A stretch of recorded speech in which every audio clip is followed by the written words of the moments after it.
All right, guys. Still cannot seem to make Rumble work because I'm a Luddite and don't know what I'm doing on the technical side of things. How you doing? How you doing? Good morning, everybody. Happy Tuesday, February 17th, 2026. Welcome to the Hat and Beard Show. How you doing this morning? How you doing, guys? I know someone who's not having such a great day, and that would be a couple Miami Dolphins players have been released, including five-time Pro Bowler Tyreek Hill. We will look at some NFL free agency potential cut candidates out of notable AFC cut candidates in the NFL. We will then talk about, as you guys maybe know or don't know, today starts the official period where teams can tag players. We will discuss the NFL franchise tag, transition tag, and explain it to you, brought to you by Colts.com. Shout out to the Indianapolis Colts, making it easy breezy and lemon squeezy for you, me, and everybody in between. And then we'll be kicking it over to Christian Boer on SI.com, why the Lions are not expected to use their franchise tag in 2026.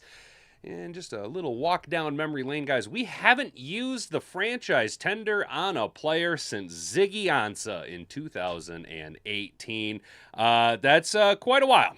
Quite a stretch of time that we have not tendered a player, and there are reasons for that. Most notably, it comes down to dollary dues and how much you're willing to spend on guys. Also, with Brad Holmes in house, he tends to get deals done way ahead of everybody else. Tends to make guys the highest paid player for about a week and a half. Look at Amon-Ra St. Brown, and look at what's about to happen with Jahmyr Gibbs. And then if we got time, we will take it over to our guy Tim 20 Man. Shout out Tim 20 Twan Man.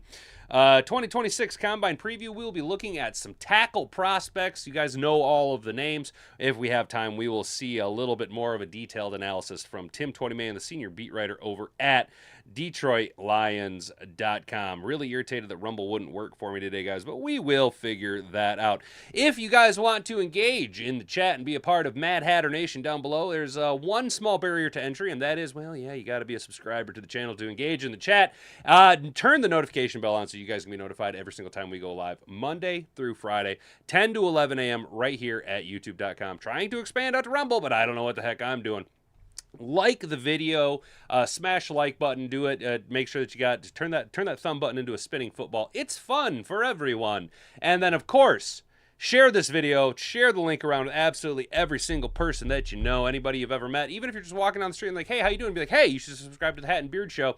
And then a little game that we like to do with you Mad Hatter Nation hardcores, please hit the share button and copy the link as we go from article to article. It does boost a little bit of a uptick in the algorithm recommendations. It's another tool that we can use to kind of get things out. We did see a little bit of growth yesterday. Shout out Gav and a mystery subscriber. So shout out Gav was the newest subscriber yesterday. And you guys, I think if you talk to some of the newer people, you'll see, dude, just because Hat and Beard Show is a bastion of sanity, an island of sane folks in a sea of nonsense and an ocean of tomfoolery and chicanery, we are based AF. We are the most based AF Lions and NFL content creation station here on YouTube.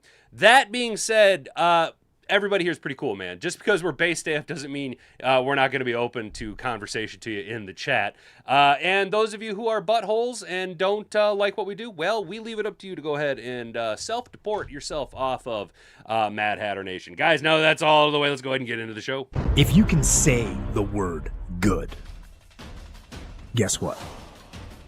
It means you're still alive. It means you're still breathing. And if you're still breathing,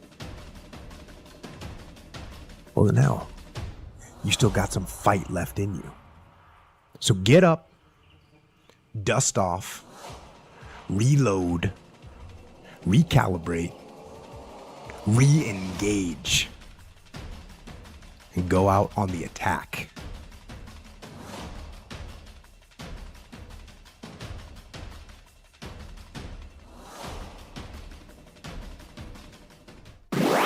Alrighty, good morning, everybody. Matt Hatter Nation. Looks like we got a full roster of everyone hanging out. What's up, Motown? How you doing, brother? Mr. Detroit Cities, you're kind of nailing it, dude. The only people wanting Tyreek Hill are gold diggers who leech off anybody with money. Then they cry when Tyreek does Tyreek things. Exactly, dude. They stick their hand on a hot burner and they go, ow, why was it hot? And then they continue to do it again and wonder why they keep burning themselves. And I do gotta second this. Yes, Michigan has their own issues with people. They don't need more scum, like Tyreek in the streets if the Lions were to sign Tyreek, I would genuinely be concerned for J-Mo's well-being. I completely agree with you. And guys, let's be honest. Tyreek Hill is not a possibility. There is no, like, there is obviously a percentage of people that seem to think that Tyreek Hill is the end-all be-all signing for the Lions, which is absolutely ridiculous. But Brad Holmes isn't going to let a cancer like that in the locker room. Are you serious? Look at all the work that we had to do to get J-Mo on the right track. You think he's going to undo that? He's going to undo all that work just as J-Mo is bursting onto the NFL scene? No. It's ludicrous. It's chicanery. It's tomfoolery. Tyreek will probably end up back at the Chefs. Let's be honest. He'll probably end up back at the Chefs, or he'll be the old guy in Balteless, because Balteless loves to sign themselves them old, broken-down wide receivers. He would be a serious bad influence for J-Mo. We don't need his maturity taking a step back. Preach, Rick. Preach, brother. That's exactly what I'm all about. Protect the Waymo, dude. So why are we talking about Tyreek? Well, the Dolphins released five-time All-Pro wide receiver Tyreek Hill in a slew of cost-saving moves. This coming to us from NFL.com. Miami is releasing Tyreek Hill, according to Tom Pelissero on Monday. Hill is an 8-time Pro Bowler and 5-time All-Pro. He's currently rehabbing from a major league leg injury suffered during the 2025 season and is unclear if or when he'll play in 2026.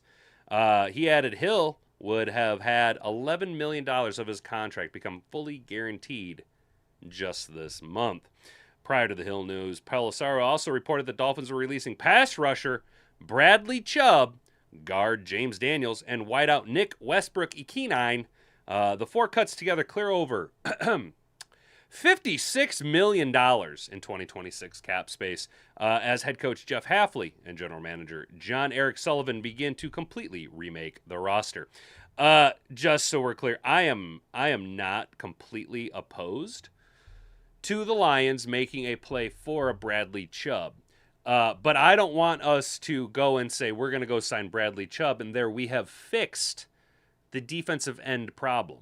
Okay, Bradley Chubb was once a dominant pass rusher in the NFL. And kudos to him for being able to come back from a devastating knee injury and still be able to play at a relatively high level. However, he has lost a step. His explosiveness is not where it once was. It made him a first-round pick. If you want to bring Bradley Chubb in as a first and second down style defensive end who can play the run very, very well, then understand that's what you're doing. However, if the Lions were to want to spend money on a 30-year-old pass rusher, then you re-sign Al-Qadim Muhammad, because at least he has pass rushing upside, whereas Bradley Chubb has completely fallen off. I do like the idea of a Bradley Chubb mentality player in the locker room. The presence is always a huge boon. But how much are you willing to pay for that when you have immediate needs that need to be addressed? Are you willing to spend unnecessary dollars on an unnecessary player?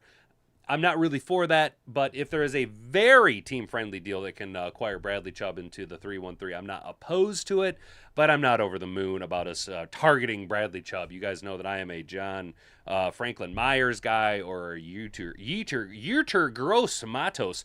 The team has since announced the release of Hill, Westbrook-Ikhine, and Daniels, but not Chubb, who could potentially be designated as a post-June 1 cut for bigger cap savings. It's been one decision after another on Monday, but Hill's release represents the biggest bombshell by far. For years, the speediest, most dangerous deep threat in the NFL, Hill entered free agency ahead of his age 32 season with 11,000 yards and 83 touchdowns on 819 career receptions. Those are pretty good numbers. I mean, those aren't Hall of Famer numbers, but those are pretty impressive numbers, dude. He can sign with the team immediately rather than waiting for the start of the new league year in March. But given his age and seriousness of his injury, it would make sense if Hill took some time to ponder his next move. Yes, I think Tyreek Hill might be one of those guys best suited if he wanted to go ahead and grab a good bag. Maybe wait for the full rehab process to take effect, get through it all, and then maybe Tyreek Hill ends up being one of those mid-season, late-season acquisitions to a championship contender that wants just another weapon at a reasonable price tag. But then again, there is the whole chicanery, the off-field issues that come with Tyreek Hill. He's a basket case. The Dolphins comes to an end after 4 campaigns, the first 2 of which were defined by dominant aerial assaults on the league.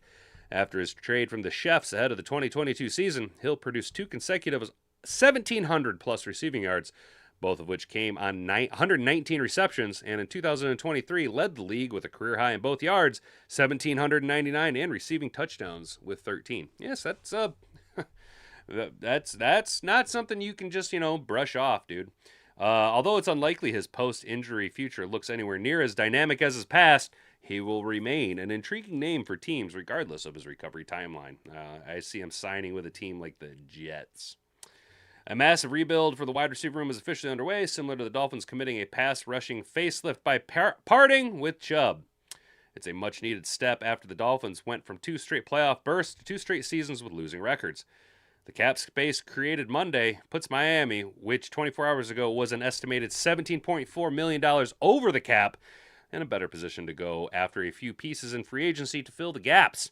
The Dolphins also hold the number 11 overall pick in April's draft. So they have a little bit more dollary dues, and doesn't it kind of almost seem like Jeff Hafley is now clearing space to make room for Romeo Doubs to land in Miami? I wouldn't be surprised if that were to happen there. How do we feel about that, Mad Hatter Nation? What up, Detroit Sports Talk? How you doing, brother? Good to see you, man.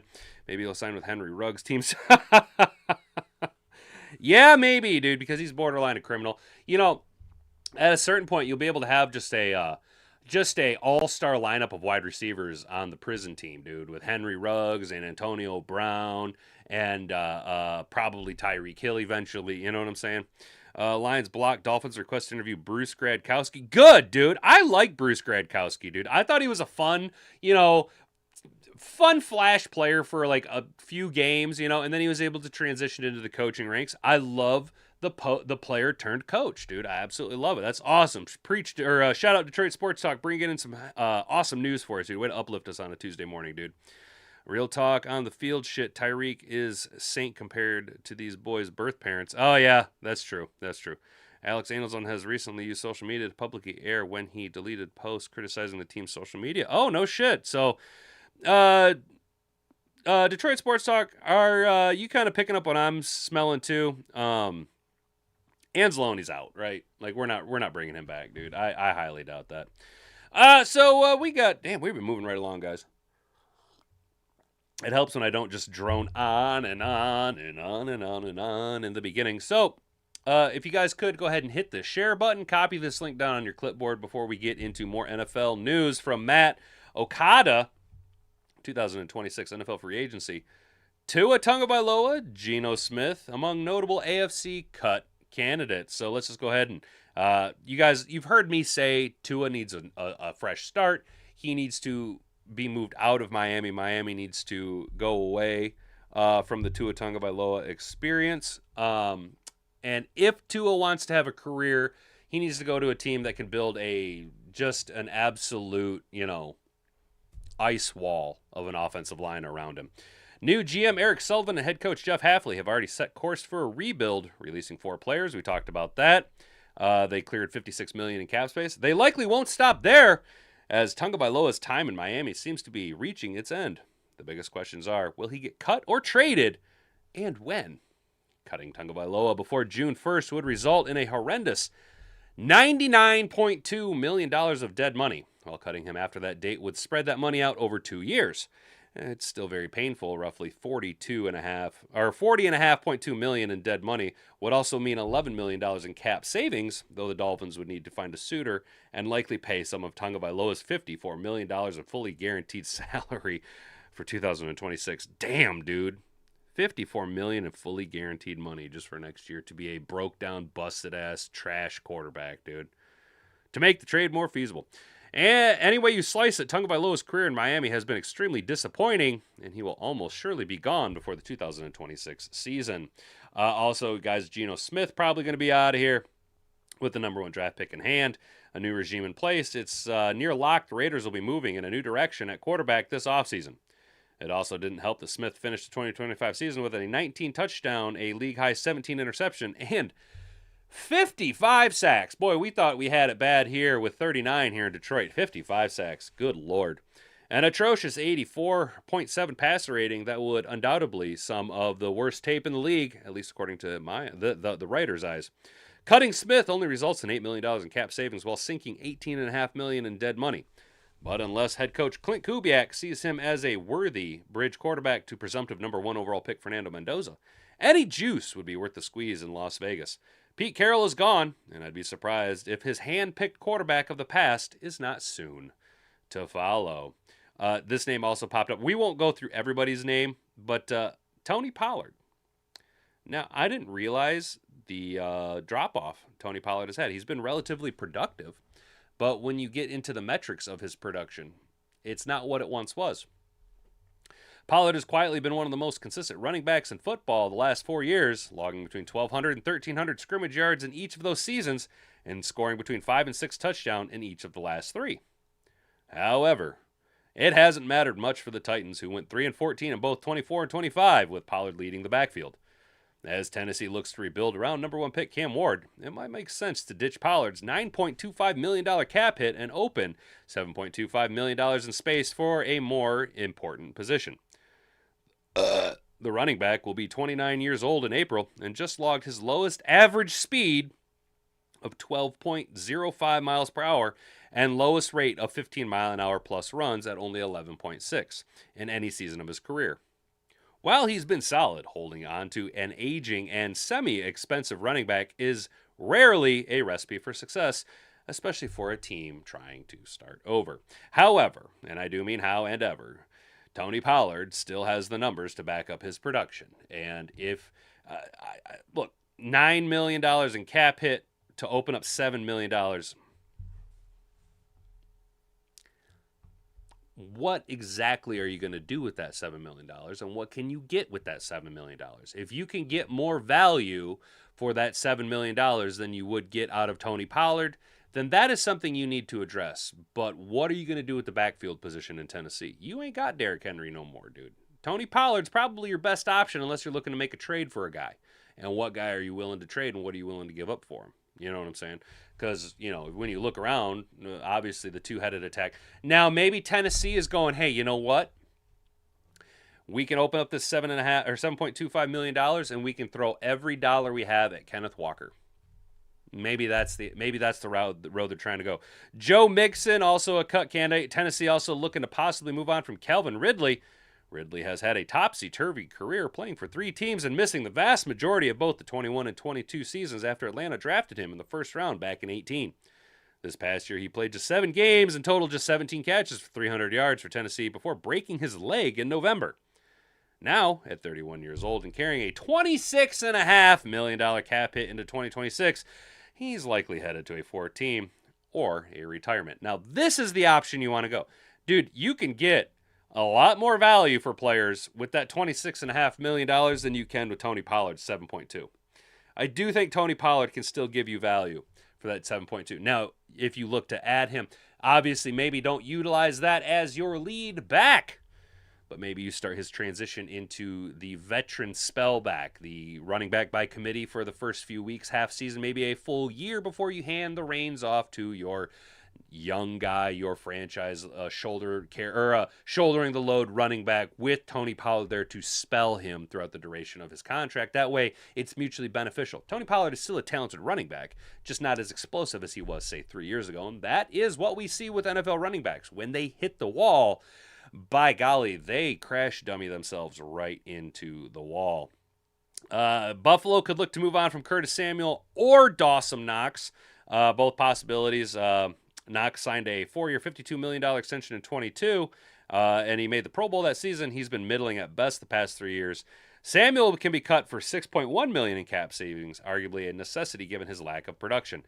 Knox can be released for $9.7 in savings prior to the June 1st or $12 million in savings as a post-June 1 designation. Dumping one or both would go a long way in arming Buffalo for a run at a true number 1 receiver. Yes, but who are you going to make your play on, dude? Marlon Humphrey is a possible candidate. I'm not necessarily opposed to the Lions. If Marlon Humphreys were to be cut and were to be cut for a relatively bargainable price that the Lions could pick him up for, that's a good value at a veteran asset. Patrick Queen, Eric Armstead, Kenny Moore, he's kind of washed. Zaire Franklin's kind of washed. Kristen Folston never was good enough to be washed. Harrison Phillips. L'Jarius Sneed, if you guys recall, he was the big name on the free agent market a couple years ago, coming off a Super Bowl victory with the Chiefs and signed a sizable 4-year, $76.4 million contract with the Tennessee Titans in 2024. Sneed has missed far more games, 22, than he's played, and only 12, including landing IR with a quadriceps injury after 7 games in 2025, and was also indicted on a misdemeanor in November. He's logged just 3 passes defended with 0 interceptions across all 12 games with Tennessee. After averaging 10 passes defended and 2.5 interceptions per season in his first 4 years with Kansas City, according to Next Gen Stats, Snead allowed 15 catches for 233 yards and 3 touchdowns on a whopping 121.4 passer rating on just 27 targets and coverage in 25. So that would free up. Let's do Titans and Chiefs carries a $19.6 million cap hit that's extremely hard to justify.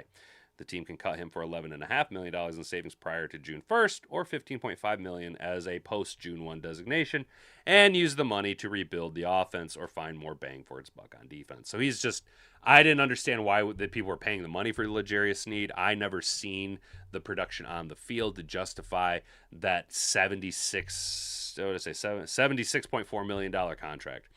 Denzel Ward was a name that was kind of floated at the deadline.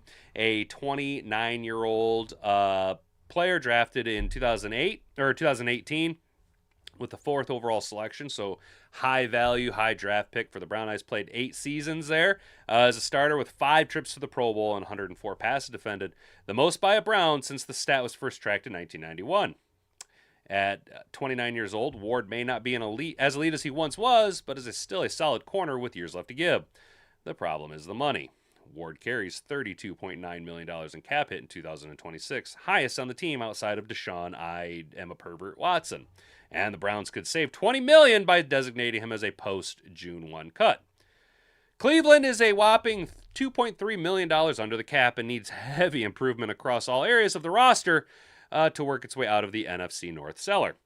Given what he's meant to the team for the better part of a decade, this would be a more surprising cut, but it also makes sense as Cleveland looks to the future under new head coach, the very exciting Todd Monken. Yes, very exciting Todd Monken. Now, if the dollars are right, I am actually in favor of the Lions making a pass at a Denzel Ward. If the dollars are right, I like the idea of letting Amik walk. I like the idea of not hanging all of your value on Enos the Penis, Rake Straw, Break Straw. I like the idea of not hanging your hat on Rock Ya-Sin getting younger magically. If you were to go after a guy, like a Marlon Humphrey or like a Denzel Ward, high-valued, aging players that can bring a lot to the locker room as well as in the film room, study developmental players for your young guys, your Terry and Arnold. Look, dude, a guy like a Marlon Humphrey or like a, who were we just talking about? Not L'Jarius Sneed. Denzel Ward could be the factor, could be the linchpin to getting Terry and Arnold to keep his dirty little dick beaters off of wide receivers. You know what I'm saying? That could be your subsequent coach on the field. You know what I mean? But the dollars have to be right. The dollars have to be right. It all comes down to dollary dues, guys. It all comes down to dollary dues. And now we see in teams making moves, cutting players. This is a hypothetical move. It moves dollars off of the salary cap. Salary cap's only as real as you want to make it.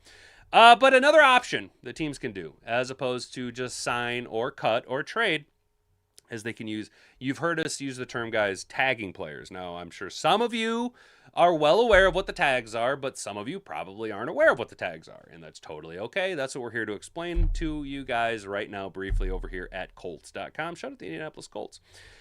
JJ Stankovitz, really? Stankovitz? Awesome. Has for us the NFL franchise tag and transition tag explained. So before we guys go ahead and do this, could you go ahead and make sure that you've liked the video, subscribe to the channel if you're new here, and share this around. Just copy that link down on your clipboard. It counts as a share every single time you guys do it. You could just sit there the whole show and do it 5, 6, 7 times every few minutes if you wanted. It counts as a share, guys. It really does. It's wild. So What is the franchise tag? Well, it is exactly that. It is a tag tendered to you by the franchise. So the NFL's window for teams to use a franchise tag opened Tuesday and will run through 4 p.m. on March 3rd. So that's quite a while. It's essentially the whole re-signing period here. Beginning February 17th at 4 p.m., teams are allowed to place the franchise tag or transition tag on a player who is scheduled to become an unrestricted free agent when the new NFL league year begins on March 11th. It may sound simple, but the actual mechanics are a little more complex than meets the eye. And here's what you need to know about what can happen between now and March 3rd. What is the franchise tag? I'm sure some of you are questioning that. And what is this franchise tag? What are you talking about? What do you mean tags? Like, are they going to be on sale? No. It's actually a nice little payday for players. The franchise tag is a CBA tool teams can use on an impending unrestricted free agent once per year. Now, you guys might unrestricted. If you see free agents coming up and it says UFA, right? That's an unrestricted free agent, right? But if it's like a RFA, that's a restricted free agent, meaning players can negotiate with other teams, but typically that team, either the team that they're originally with has the option to match the offer from another team, or you got to get some type of a compensatory pick sometimes, I think. But normally, if you're a restricted free agent, that team then has the option to match whatever offer was tendered to you by whoever you're negotiating with. The franchise tag, yes, teams cannot use both the franchise tag and transition tag more than in a single offseason. They have to choose between using one or the other. The franchise tag is more commonly used. Players who have the franchise tag placed on them receive a guaranteed, non-negotiable, one-year contract for the upcoming season if they sign the tender. Oftentimes, the franchise tag is a placeholder for a contract extension, which can be negotiated and signed up until mid-July when a player is on the tag. There are two different kinds of franchise tags. An exclusive franchise tag. This prevents a player from negotiating offer sheets with other teams, but costs more than the non-exclusive tag. The salary is determined by whichever figure is higher. The average of the top 5 salaries at the player's position during the current year, or 120% of the player's previous salary. This type of tag is rarely used. It's only been used 4 times in the past 12 years, since 2014. The non-exclusive franchise tag, the more common tag, players can negotiate and sign offer sheets with any team once the new league year begins, but the player's previous team retains the rights to match that offer sheet. If they do not match it, that team will receive 2 first-round picks from the team that signed the player to an offer sheet. The last time a player who had the non-exclusive tag placed on him changed teams was in 2000, when the Seattle Seabags declined to match the Dallas Cowboys offer sheet for wide receiver Joey Galloway and received 2 first-round picks in return. The salary for the non-exclusive franchise tag is lower than the exclusive tag, as it is determined by the higher figure between the average of the top 5 player salaries at the position over the last 5 years and applied to the current salary cap, or 120% of the player's previous salary. Gets a little confusing, right? The short version, almost all franchise tags are non-exclusive ones, which cost less but carry a chance, albeit slim and exceedingly rare, one that a player will sign an offer sheet with another team and you will get 2 first-round picks in exchange. The Colts in 2024 used the non-exclusive franchise tag on wide receiver Michael Pittman Jr., then signed him to an extension a few weeks later. That was the first time the Colts used the tag on any sort since placing it on punter Pat McAfee in 2013. Another option is the transition tag. Teams can also place the transition tag on impending unrestricted free agents if they decline to use the franchise tag, but want to pull a lever to retain an impending unrestricted free agent. Like the non-exclusive franchise tag, players can negotiate offer sheets with other teams while on the transition tag. There are 2 key differences. First, the salary of the transition tag is determined by the average of the top 10 salaries at the player's position over the last 5 years. Second, if a team declines to match the offer sheet, it does not receive compensation in return. It's basically a right of first refusal mechanism. So it gives you a claim to a player, but you don't really get anything in exchange. You kind of basically go dibs. You know what I'm saying? 6 players have received transition tag in the last 10 years. Kyle Duggar, Kenyon Drake, Kyle Fuller, Charles Clay, Alex Mack, and Steelers linebacker Jason Warlids in 2014. Of those players, too, Drake and Warlids played a season on the transition tag, meaning they did not sign a multi-year contract. Duggar, Fuller, Clay, and Mack all signed contract extensions. In the case of Fuller, the Bears matched an offer sheet Fuller inked with the Green Bay Packers to keep him in Chicago. The short version, the transition tag is cheaper for both franchise tags, but teams don't get anything in return if they decline to match the offer sheet. So it's just, like I said, it's dibs. It's just dibs. It's just claiming dibs on a player. So now we know a little bit about the franchise tag, guys. Now that we know a little bit about the franchise tag, why are the Lions not expected to use the franchise tag in 2026? Because it's very expensive. That's why. That's why it's very, very expensive. Snead got his bag but killed his career 100%. Shewis has stopped playing football before he becomes a sign language teacher. No empathy for that guy, sadly, when he doesn't care about his health after his history, nor should we. I agree with you, Mr. Detroit City, dude. Tua has been given every opportunity to protect himself, and yet he refuses to stop sticking his dick in an outlet. So you get what you get, brother. You get what you get. You know what I'm saying? The Dolphins wanted a Lions coach, but we blocked the call, and Bruce is bald. He can't leave Detroit. Yes, dude. That's right, dude. The Breaking Bad coaching staff must stay intact. Oh, Tajay Spears is the number 1 in Tennessee. Gotcha. I always forget about that guy. Dude was hell-bent on dying on the field. The NFL should have told him it's a wrap after the 23rd concussion. Yeah, dude, and that's what blows my mind. Like, guys like Tony Scheffler were forced to retire from the number of concussions that they got, but Tua Tagovailoa can go out there and just continue to die. Bro, like, at a certain point, the NFL is going to have to make Tua sign some type of a waiver so that he can't have any legal recourse against the NFL.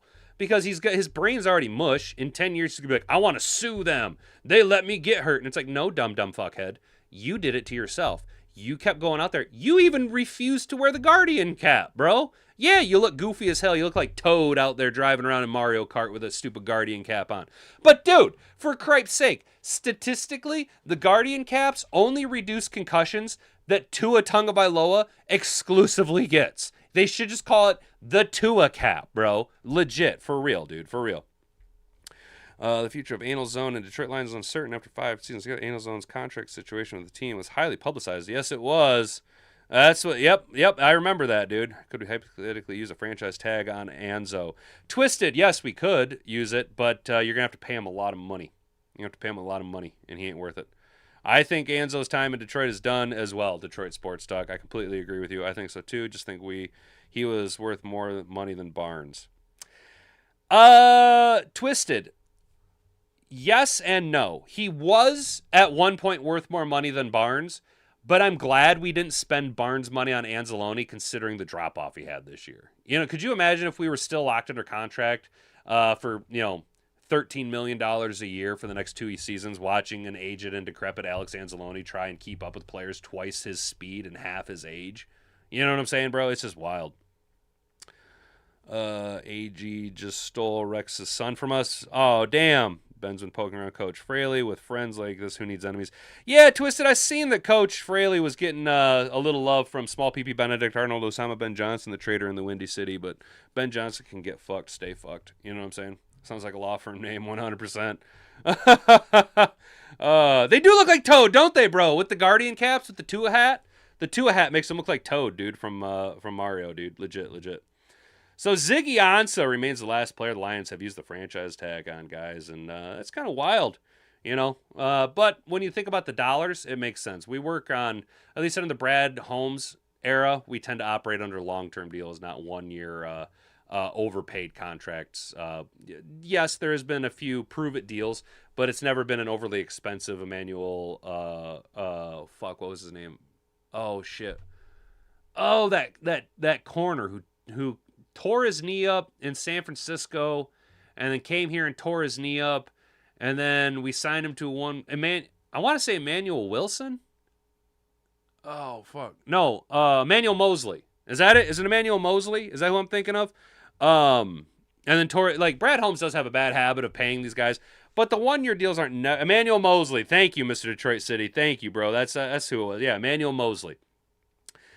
We tend to operate on more long-term deals, not the high-value franchise tag, right? The Lions have frequently avoided using the NFL franchise tag on players in free agency, with the last time coming on defensive end Ziggy Ansah in 2018. Before we get into this, guys, make sure you hit that share button. Oh, balls. What's going on here? Close up. Yes, sir. Sorry about that, fellas. I don't know why that happens. You see, because I can tell when my camera is operating in the zoom because the light turns blue. But like sometimes it zooms in and the light doesn't turn blue. It stays green. So I don't know that it's zoomed way in. I appreciate that, Rick. Thank you, dude. Mosley is Rakestraw's role model, dude. Yes, Mosley is Enos the Penis Rakestraw's role model, dude. The NFL offers a franchise tag and transition tag as options for teams. We just covered what that is. There are 2 different types of tags, and we talked about what those are. If a player is exclusively franchise tag, they can't negotiate. We talked about that. As for the transition tags, teams can offer the designation of players will be paid an average of the top 10 cap hits for the players at their position. Below are the predicted figures for the franchise tag by position over the 2026 season via over the cap. Linebacker. So here's the thing, guys. If we were to franchise tag Alex Anzalone, you're going to commit $28 million in cap space to Alex Anzalone because he slams a hammer on the ground after he makes a big hit. Yeah, he was and I've gone on record many times and said that Alex Anzalone is the defensive equivalent to the foundationary rebuild of Jared Goff. He was the foundationary piece that we brought in and said, you will be the captain of the defense. You will put everyone in position. You will have the green dot until Jack Campbell takes over. You are the guy. We brought him over from New Orleans, right? And he was our defensive foundationary piece, right? And that's why we like him. He's a fan favorite. I'm not willing to pay $28 million to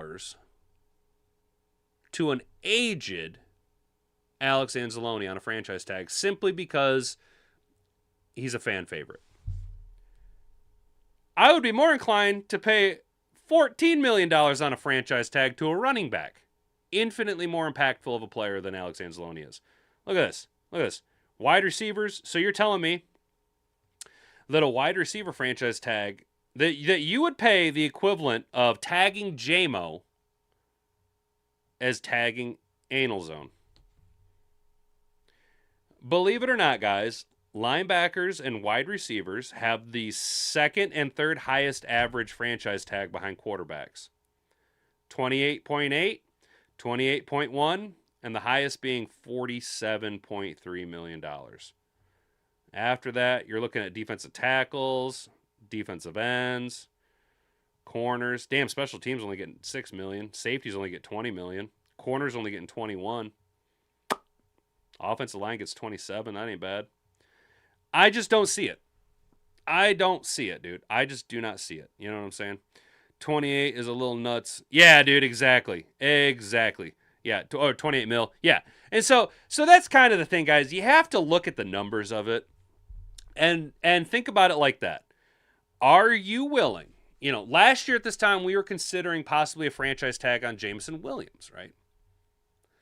Are you willing to commit the same amount of money to Alex Anzalone that we were willing to commit to a player like Jameson Williams? Because that's how you have to compare it. I know their positions are vastly different, but the dollar difference on the franchise tag is $700,000. Less than. Call it $500,000. I'm not willing to do that. I'm not willing to do that. I don't think Alex Anzalone is worth more than $10 million a year. I wouldn't pay Alex Anzalone more than $6.5 million with a hefty signing bonus per year for a 2-year contract. It's just not worth it. He's just not there anymore. He's fallen off far too hard. If general manager Brad Holmes were to use a franchise tag this year, there are a couple of veteran free agents to be. However, the financial value of the contract would be a significant raise for these players, and given the financial state of the Lions' salary cap, it's hard to envision this being utilized. Al-Qadim Muhammad, Alex Anzalone, and tackle DJ Reader are all veterans set to be free agents. And there are 3 of the top players hitting the market from Detroit in 2025. While the roster would benefit greatly from retaining all 3, it's unlikely that the Lions would utilize any of the tags on these players given how significant the increase in pay would be. The Lions currently are in the negatives in salary cap space for the offseason, and using the franchise tag or transition tag would be viewed as a significant overpay given each of these players' estimated free agent values. Yes, all of them are plus $25 million. Defensive tackles 26, defensive ends 27, linebackers $28 million. None of those guys, despite what Alex Anzalone has meant to the team, despite the flash, as it sits right now, 1 year flash in the pan of, man, I wish I could get my neck to crack, of Al-Qadim Muhammad. I'm not paying y'all $25+ million a year for a franchise tag. It ain't happening. We are already looking at trying to restructure deals to open up more cap space. I'm not going to, if we were to open up cap space the way that we have indicated with Decker and Glasgow both retiring, Amon-Ra restructured, Jared Goff restructured, we're looking at somewhere between 90 to 110-ish million dollars in cap space. You're really willing to commit a third of that to Alex Anzalone? I'm not. I'm never willing to commit that much money. Not when we know what we already have on roster. Not when we know we have a very capable 2 linebackers, and we're probably going to have to transition out of the 3 linebacker sets just to keep up with the speed of the NFL. We have to get out of that base defense. We talked about this like a week and a half ago. The Lions run base defense more than any other team twice over in the NFL. It's time to transition out of that. Maybe we look to minimize that 3 linebacker rotation. Maybe it's an Action Jack and Derek Barnes and a nickel corner type deal. You know, I'm all for that, and we already have that guy on staff. The problem is that right now he's recovering from a ruptured Achilles. Oy vey. How we doing, Mad Hatter Nation? What linebacker, not pass rusher, is worth $28 million? Damn, Jack, that's a very good question, brother. Pre-injury Fred Warner, maybe. Pre-injury Fred Warner. What do you think Jack Campbell's going to get? All-pro season. Probably the best linebacker in the NFL. Pro Bowl. First-round pick. I don't even think Jack Campbell's worth $28 million a year. 17, yeah. 20, maybe. 25? Nah, I'm good. I can't think of any non-pass rushing linebacker, so, glorified defensive end, any non-pass rushing off-ball linebacker or Mike backer that is worth $28 million a year. Like I said, maybe pre-injury Fred Warner. Maybe. 28 mil is way too many dollary dues. Hell yeah, it is, dude. That's just too many dollary dues for an old fucking guy like Alex Anzalone, dude. You know, if Anzalone was 26 years old and coming off an all-pro year or a Pro Bowl year, second team all-pro, then yeah, maybe you fucking tag him. Maybe. But we don't have enough cap space to be dealing with. Dude, bro, what is going on with this fucking camera, dude? We do not have that type of cap space to be dumping $30 million on a plus 30-year-old player at any position. At any position. I wouldn't even pay that money for a quarterback, dude. Even Jared Goff. Would you look at us go, guys? We got time. We got time to preview. We got time to preview the 2026 Combine.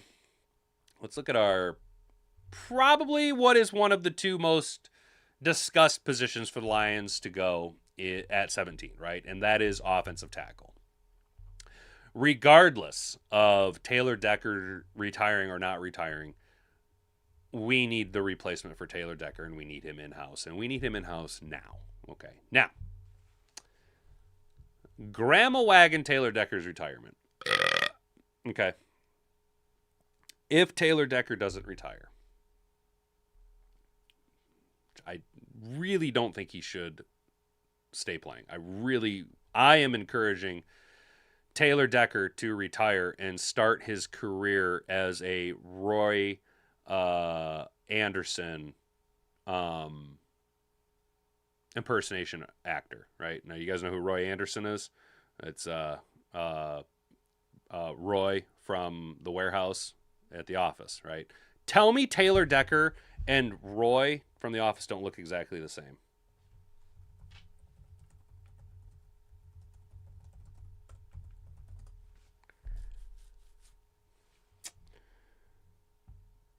All right, there's Taylor Decker.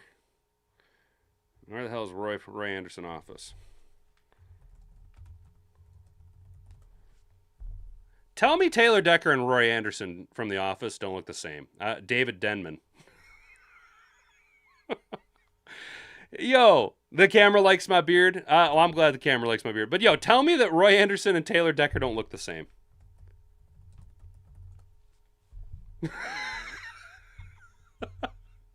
Yo, they look exactly the damn same. It's the same guy, bro. For real. I swear it's the same guy.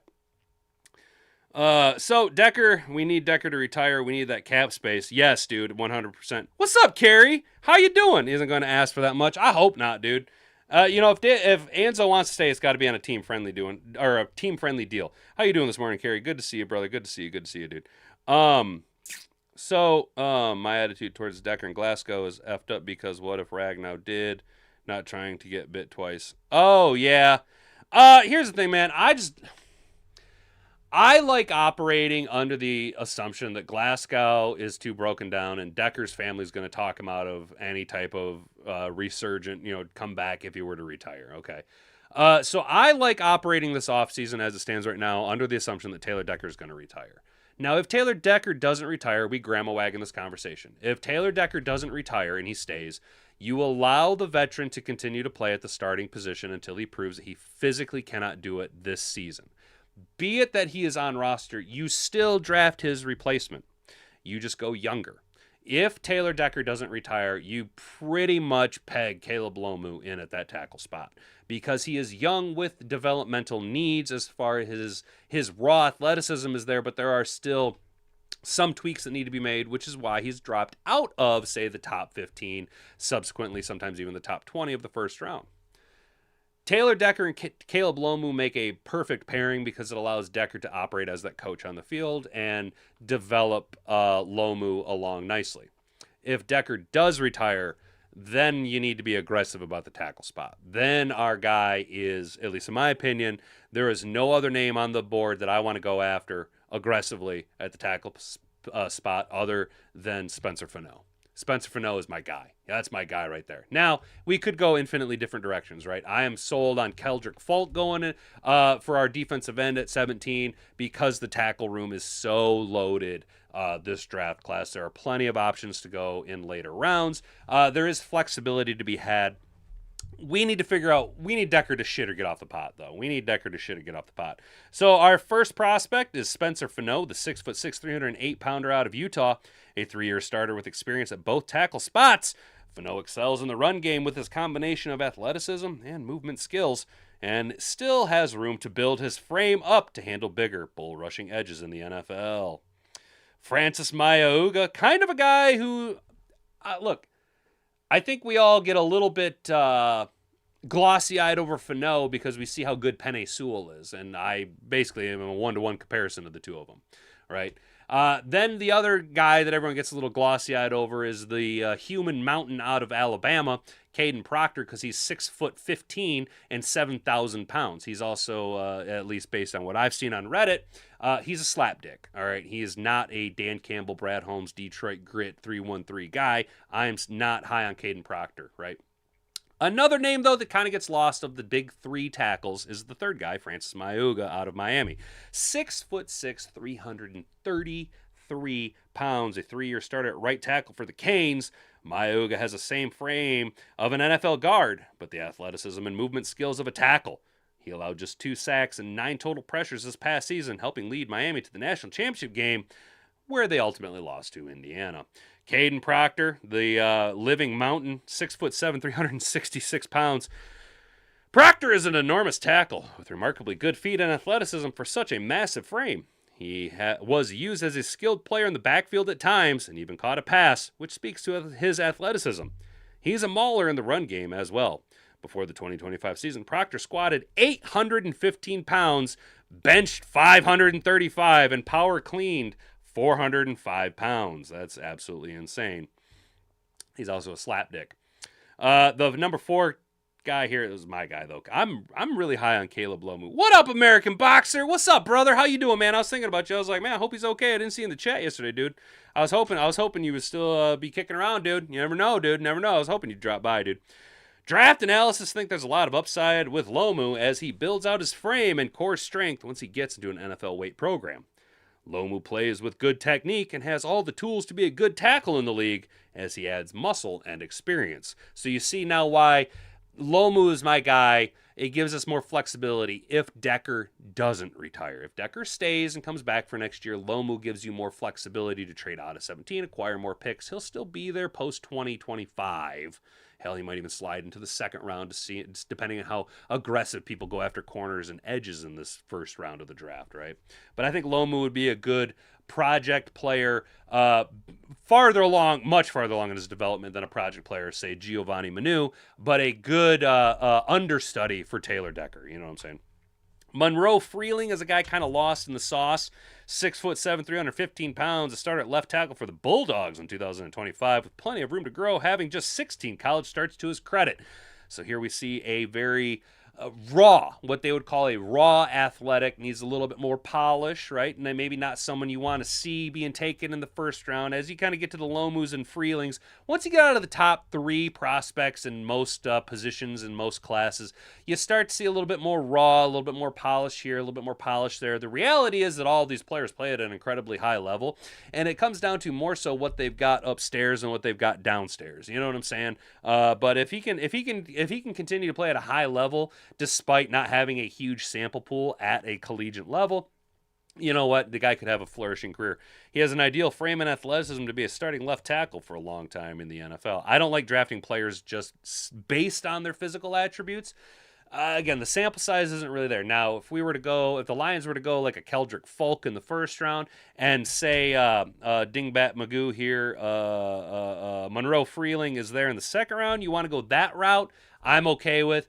I'm never really that wild on guys with a 1-year breakout, real raw, small sample size going. I'd like to see a little bit more of a proven track record for your first-round picks. That's just me, though. I'm just a weird guy. Other guys, combine sleepers to watch is Keegan Trost out of Missouri. A little undersized, is 6'4", but 316 pounds makes up for it on the low end. Trost was the highest graded tackle by PFF in college football this past season with a 92 grade, allowing just 1 sack and 7 total pressures with a 1.7% pressure rate.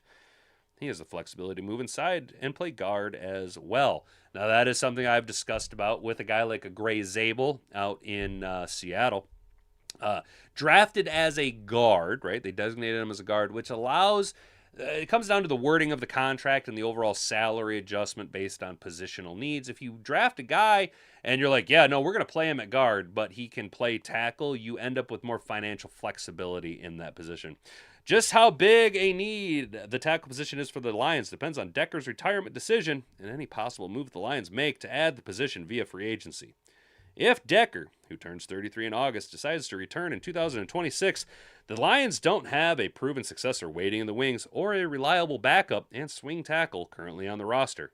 Dan Skipper's last year's top reserve and swing tackle retired this offseason to pursue a coaching career with Detroit. One of the most important items on GM Brad Holmes and head coach Dan Campbell's to-do list this offseason is improving that talent, competition level, and depth along the offensive line to get the unit playing at a much higher level in 2026 and beyond. Key stat, the Lions allowed 39 sacks this past season, which ranked 18th in the NFL. Denver allowed the fewest with 23, and Las Vegas had the most with 64, including Geno Smith being 55 of those. So just some prospects, guys. We know the names, really. We got a few minutes here, about 5 minutes, to kind of take your guys' chat, see how you feel about the show or anything you want to discuss. Any of these prospects really moving the needle for you guys here? You are sounding intelligent. Thanks, American Boxer. Like I say, once in a while, dude, even a blind squirrel can find a nut. I sent the YouTube link to Amon-Ra St. Brown after promoting you. Dude, American Boxer, thank you, bro. That's what's up, man. I am a big Amon-Ra fan, man. I am a big Amon-Ra fan, dude. The thing is, man, is, as we continue to grow here, You guys are well aware of it, but new people kind of need to understand. Y'all, I don't sugarcoat shit, man. I don't think you guys do. I really pull any punches, or I tell you guys exactly what the fuck's going on. You know what I'm saying? Look, I've been told once or twice in my life that, he says what we're all thinking, but he just says it, and it's like, yeah, that's what I'm here for, to say the quiet part out loud, motherfucker. You know what I'm saying, dude? I have a kid I used to coach that is predicted to go in the second or third round. Be cool if he ended up in Detroit, dude. Twisted. As we get closer to the draft, dude, if you feel comfortable, let us know, bro. That's awesome, dude. That's super duper awesome. Actually, years and years and years ago, let's see if we can find him.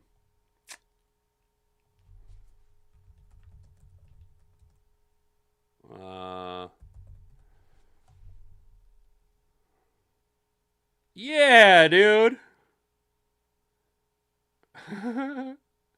That's right, dude. This is my guy. All right, so I played football in Michigan here for the Holt Rams, right? That's where I graduated.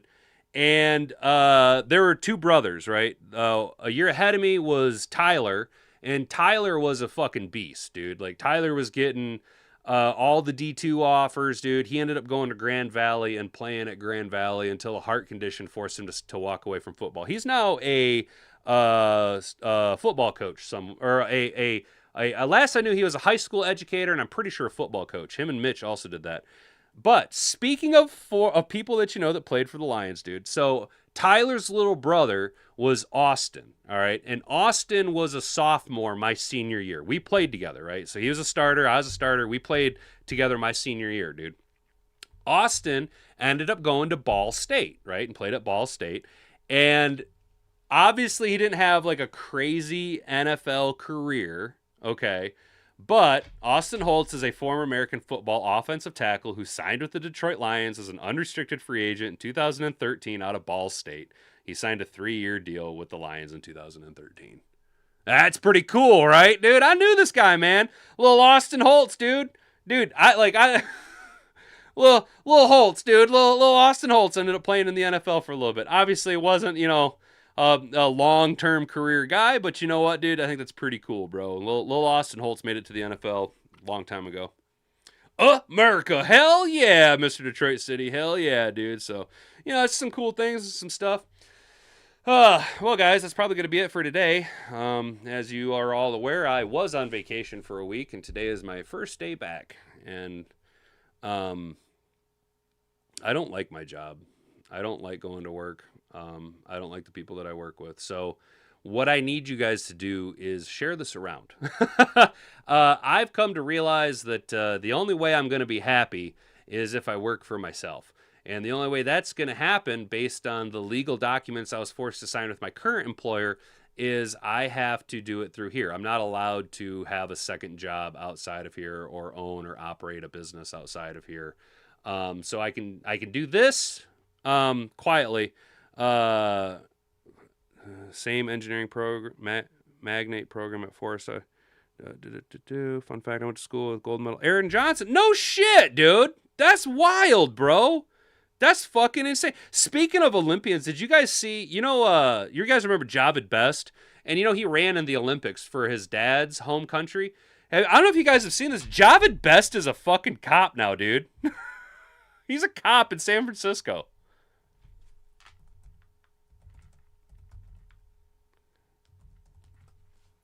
Yeah. Here you go. There you go. Javid Best. From NFL to Olympian to law enforcement officer. And I think that's pretty cool, man. Look at him. And not for nothing, there are very few people that are going to be able to get away from him. Even as a cop in his, 30-some-year-old frame, dude, this motherfucker's still out faster than 99% of people on planet Earth, dude. Yo, that's wild. That's absolutely wild. She's our flag bearer this year with Brittany Bowe. No shit, dude. That's crazy. Dude, that's super awesome, bro. That's super awesome, Mr. Detroit City. What'll also be super awesome is if you guys like, comment, subscribe, share this around, as I was saying, so I can work for myself. I would much rather give you guys... I would be willing to go full Tim Pool and do, 4 or 5 uploads a day of videos and then run a 2-hour long show every single night from like 6 to 8 p.m., I would totally do that if it meant I could just work from home. If it meant I didn't have to go to work anymore and deal with stupid people, dude. It's so ridiculous, bro. It is what it is. But anyway, you guys try and have yourself a good rest of the day. Stay out of trouble. Don't do anything I wouldn't do. I appreciate each and every one of you that took the time to stop by, say hi, engage in the chat, share this around, or even just subscribe to the channel. It's super duper awesome of you. Try and have a good rest of your day. I will be right back here tomorrow. I should go to Ash Wednesday service, but I took too many days off last week from you guys, and I'm not technically Catholic yet, so I don't really have to follow the holy days of obligation, but we'll be following the Lenten procedure and season as we enter not ordinary time. Not ordinary time. I will be trying to do the best we can, so, it is what it is. One Pride Worldwide, shout out Brent DeWitt, nailing it, absolutely, 100% One Pride Worldwide. Stay out of trouble, guys. We'll catch you right back here tomorrow at 10 a.m. Until then, I've been Hattenbeard. You've been an attentive audience. Bonga, bonga.